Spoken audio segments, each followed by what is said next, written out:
हाथ के में हदीना छूटल ते के हरदीना छूटल राजा जी छोड़ के चल गइला बहरवा में रही अकेले घरवा में ना।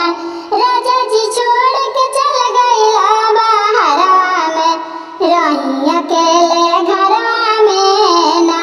रोटी दाल भात बनाई खाना खाई तरवाई राजा जी छोड़ के हमके चल गइला बहरवा में रही अकेले घरवा में ना।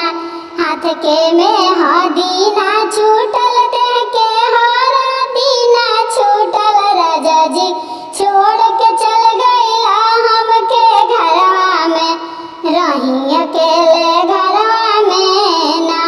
पुआ पूड़ी हम बनाई खाना खाई तरवाई राजा जी